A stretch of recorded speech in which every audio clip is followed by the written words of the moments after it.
Dear students, again I am Professor Jinesh Shah here with presenting new video for Human Resource Management BCom Semester 1 Unit 4 Chapter 1 Job Design. So this video includes meaning and characteristics of job design, approaches or concepts of job design, factors affecting job design, job rotation, job enlargement, job enrichment, difference between job enlargement and job enrichment, and importance of job design. Let us go with the meaning and characteristics of job design. So, the job design means outlining the task, duties, responsibilities, qualifications, methods, and relationship required to perform the given set of a job. In other words, job design encompasses the component of the task and the interaction pattern among the employees with the intent to satisfy both the organizational needs and social needs of the job holder. Let us go with the characteristics of job design. First, goal setting. Goal setting is the primary function in job designing. It is essential for job performance and control. Goal setting helps the organization in effective performance and development. A practical and logical framework of the goal helps to develop human resources and organizational behavior. Management by objectives has taken the present form of management approach starting from goal setting. Second, job content. Job content defines the general nature of the task, which includes task variety, identity, significance, autonomy, and complexity. Job functions. Job content helps the employee to perform their jobs. Job context is similarly important to understand the relationship with other tasks. Job functions include job responsibilities, authority, information flow, work method, and coordination. An employee becomes a member of the organization from the moment he enters the organization. The organization has certain responsibilities towards employees' upkeep and development because it gets their contributions. Both parties invest in each other and expect certain things in return. If employees fail to discharge their responsibilities, the organization exercises its authority to control them. The authority and responsibilities are interwoven and are discharged depending on each other's compliances. After that, job relations. The nature of relationship with superiors and subordinates influence the performance and satisfaction. It strengthens teamwork.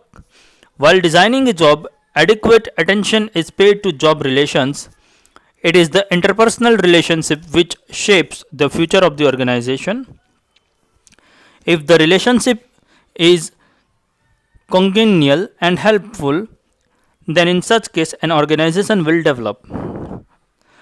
The corporal's performance and employees' satisfaction depend mainly upon the friendly relationship in the organization, teamwork, initiation, and interaction of employees with other employees and also with the superiors or supervisors and higher level managers. Next, job techniques. Job design includes job techniques like job enrichment, job enlargement, rotating, and re engineering. These points help to develop quality of work life. The job's scope has two dimensions, breadth and depth. Job breadth is the number of different tasks, while job depth is related more to power, responsibilities, and control.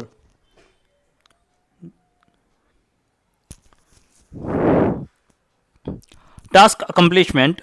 The jobs are designed to accomplish tasks which are mainly related to productivity, effectiveness, economy, and efficiency. The production per unit of input should constantly increase for the development of the organization. Effectiveness is related to the achievement of objectives. Economy and efficiency are respectively concerned with financial and human resource management. The job should be designed in such a way as to achieve this task. Next is employee responses. Employee responses have been discussed under job satisfaction, turnover, and absenteeism. Job designs has a direct impact on these points. Poor designs cause low satisfaction, high absenteeism means if the employees are not satisfied with the job, then it indicates low satisfaction, high absenteeism, and low turnover. Next title, approaches or concept of job design. There are mainly four approaches. First is human approach. The human approach of job design laid emphasis on designing a job around the people or employees. Means if we talk about human approach, then it will always be thinking about the human or employee or worker or etc. It will be thinking over this scenario only. So according to this approach, job should gratify an individual's needs for recognizing respect, growth, and responsibility. Job enrichment, as popularized by Hasberg research, is one of the way in human research or human approach of job design. Hasberg classified these factors into two categories: the hygiene factors and the motivators. Motivators includes factors like achievement, work nature, responsibilities, learnings, and growth, etc., that can motivate an individual to perform better at the workplace. And hygiene factor, on the other hand, include things like working conditions, organizational policies, salary, etc., that may not motivate directly, but the absence of which can lead to dissatisfaction at the workplace for as far as the employee's nature is concerned. Engineering approach. The engineering approach was devised by Frederick Taylor. They introduced the idea of the task that gained prominence in due course of time. According to this approach, the work or task of each employee is planned by the management a day in advance. Means in advance the planning will be made, and on the next day the implementation of that planning will be enhanced. The approach is based on the application of scientific principle to job design. Work according to this approach should be scientifically analyzed and fragmented into logical tasks. Due emphasis is then laid on organizing the task so that a certain logical sequence is followed for efficient execution of the same. The approach also lays due emphasis on compensating employees appropriately and training them continuously for work efficiency. Third approach, scientific management approach. This method is also suggested by Frederick Taylor. Under this method, jobs are narrowly defined. The job is simplified by breaking down the job into tasks. So here job will be classified and distributed among different tasks. This task specifies not only what is to be done, but how it is to be done and the exact time allowed for doing this. So here the time management will also be taken into consideration. This further helps in work specialization.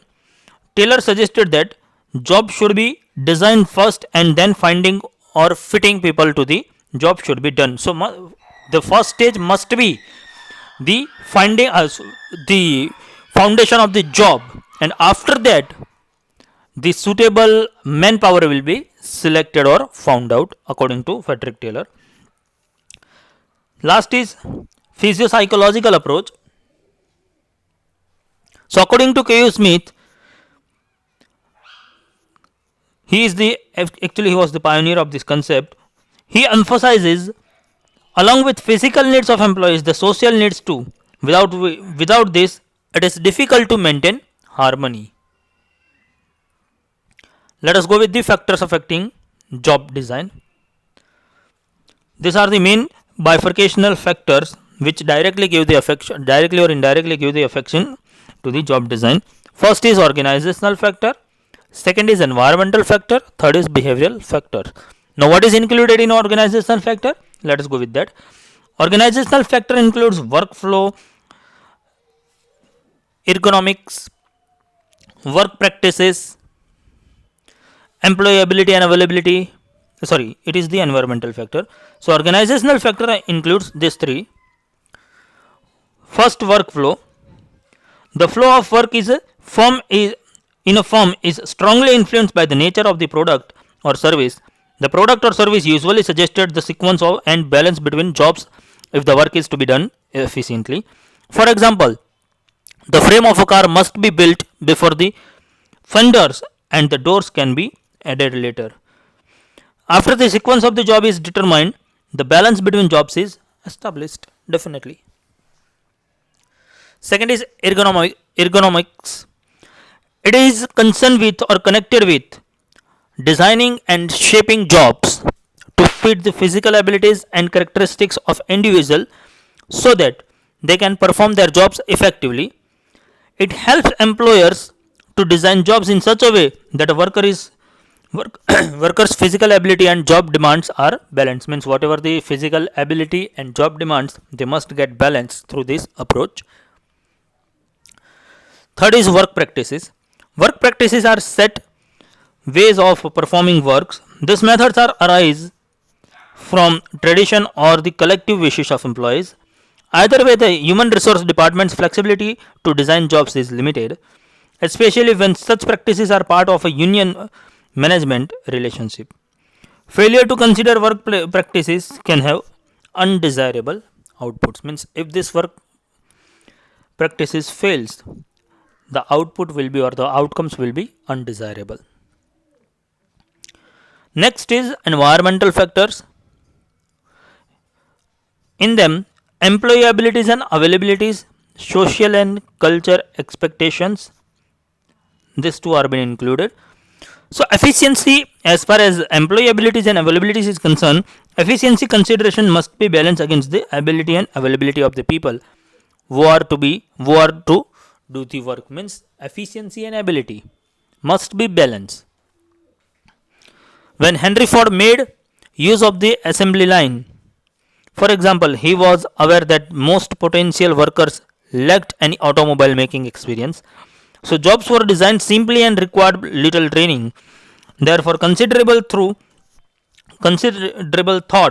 must be given as to who will actually do the work. Means here the consideration will be thought that who will do the exact work, and it will be identified whether the person is having such type of skills or not. Is it existed or not among that person? It will be classified. Social and cultural expectations. These were days when getting a job was the primary consideration. The worker was prepared to work on any job. Means this was the stage where the workers were ready to do any job. They were ready to do any activity. So not anymore. Literacy, knowledge and awareness among workers have improved considerably. So also their expectation means now they have been getting more and more knowledgeable, they have been getting more and more literacy, and they have been getting more and more awareness about the matters. So their expectations are been increasing as far as financial, as far as social needs, as far as any other needs, it has been increasing. When designing jobs for international operations, uniform designs are almost certain to neglect national and cultural differences. Hours of work, holiday vacation, rest, breaks, etc. As far as religious belief is concerned, management styles.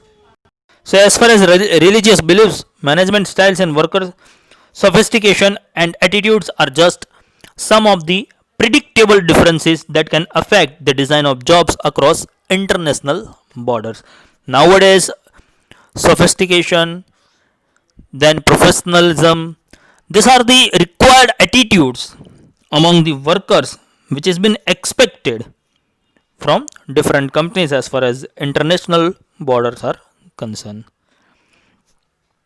After that, behavioral factors. So here in behavioral factors, feedback, autonomy, use of ability, variety, these are included. First of all, let us understand what is behavioral factors. Behavioral factors have to do with human needs and the necessity to satisfy them. Means here in accordance with the needs and satisfactory level of the needs, the behavior will keep changing. Higher level needs are more significant in this context. Individuals inspired by higher level needs to find jobs challenging and satisfying, which are high on the following dimensions. First is feedback, second is autonomy, third is use of ability, fourth is variety. Let us go with the feedback. Individual needs to receive meaningful feedback about their performance. Means here the feedback of the performance is expected, preferable by evaluating their own performance and defining the feedback. Means how the person is being worked out, how the person is working, whether it is efficiently, inefficiently, sub efficiently. So it will get measured through the way of feedback. This implies that they need to identify work on a complete product or on a significant part of it. Autonomy. Autonomy is being responsible for what one does. It is the freedom to control one's responses to the environment. Jobs that give workers the authority to make decisions will provide added responsibilities. Means if the person is giving the authority to take the decisions, then along with that authority certain responsibilities will be provided to that, and it will be directly thrown out to that person. The absence of autonomy, on the other hand, can cause employees apathy or a poor performance. If autonomy is not been provided, it is also a limitation that if autonomy is not been provided, performance will be less or poor. Use of abilities. The job must be perceived by individual as requiring them to use the abilities, the value in order to perform the job effectively. Variety. Lack of variety may cause boredom. If the variety of the product or the service is not been provided as far as output is concerned, then the customers are also getting bored. So something like that, if the working atmosphere is not been providing certain amount of flexibility, certain amount of variety or variations, then the workers will get bored. It leads to fatigue, and fatigue causes mistakes. By injecting variety into jobs, personal satisfaction or specialities can reduce errors caused by fatigue. Let us go with the next title, job rotation. Job rotation is a management approach where employees are shifted between two or more assignment or jobs at regular intervals of time in order to expose them to all verticals of the organization. Let us go with the characteristics of job rotation. Job rotation is used to develop skills as well as give employees experience needed for managerial positions. Yeah, as far as managerial position is concerned, experience and skill both are required. So through job rotation, it is being fulfilled. Employees undertake or understand specific skills that will be developed by rotation. So through the way of rotation, which skills will get developed, it will be identified, it will be acknowledged to the employees. Job rotation is used for all levels, not only for top level, not only for middle level, not only for bottom level. It will be implied for all levels and types of employees. Job rotation is linked with the career management process, so employees know the development needs and addressed by each job assignment. Means through the way of this job assignment, which level of developmental activity has been proceed out, it will be thought for. Benefits of rotation are maximized and cost are minimized through managing timing. So here cost minimization concept will be implied. All employees have equal opportunities, means equality will be developed. Let us go with the advantages and the disadvantages of job rotation. As far as advantages are concerned, it eliminates boredom, it encourages development, give employees a break from strenuous job duties, means boredom. It helps the workers to identify where employees work best. It gives a backup plan if the employee leaves. Now let us go with the disadvantages. It can be costly, of course, and time consuming also. It could end up with the disgruntled employees. It won't fix all your problems, means here the entire problems won't get fixed out. It might not be feasible for some industries, some small scale industries, it will not be feasible. Here it may be possible of having chances of suffering the business also. Let us go with the job enlargement.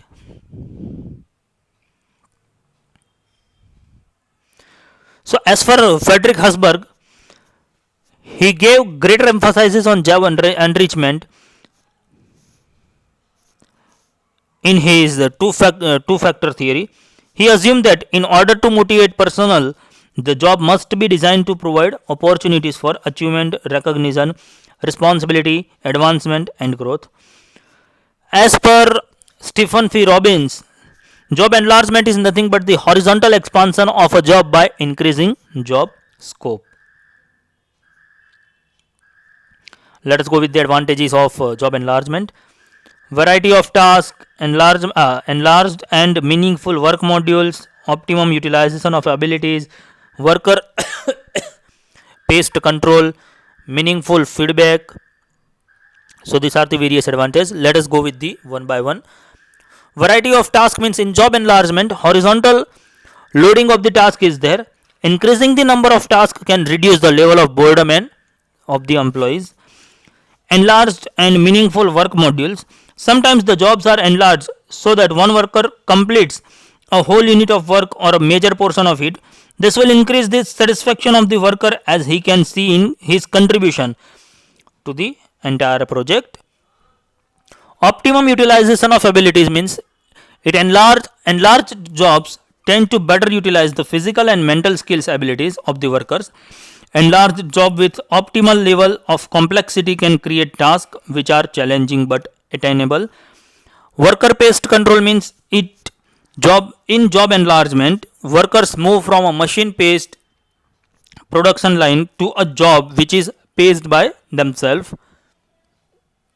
The workers will enjoy his work means here the enjoyment of the work will be more for the workers. Meaningful feedback. So enlarged jobs allow for more meaningful performance feedback. It will be even more motivating if it is tied to evaluating an organizational complexity. Let us go with the disadvantages of job enlargement. Job enlargement tends to be a costly affair. Definitely it can be a costly.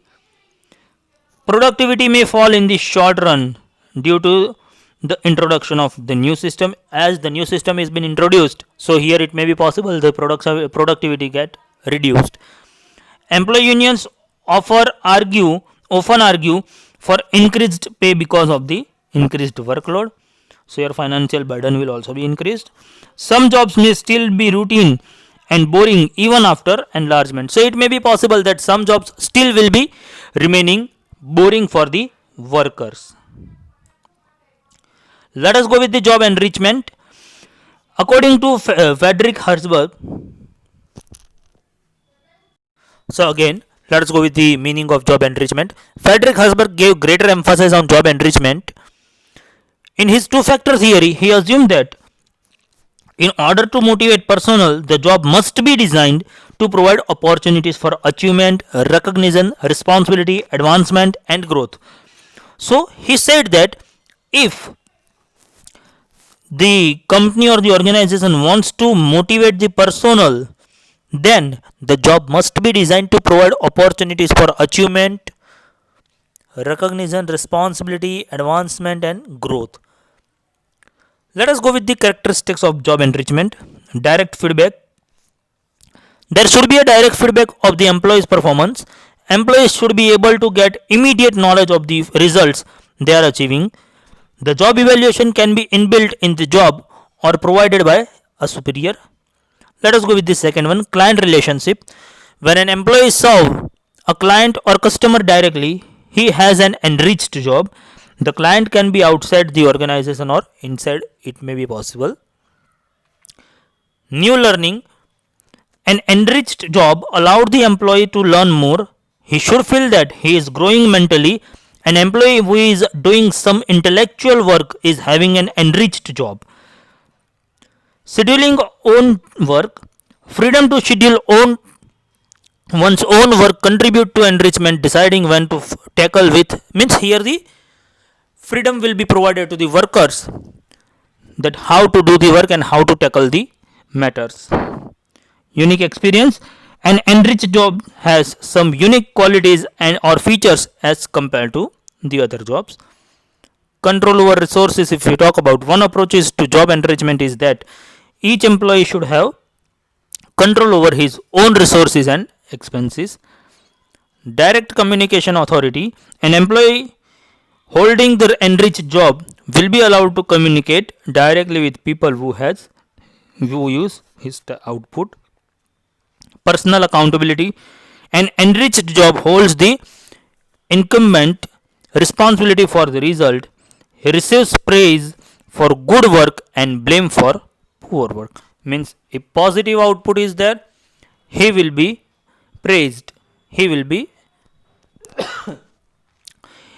getting motivation. He will getting certain reward. And for poor work, he will get blamed also. So here both the sides will be attached. The advantages of job enrichment.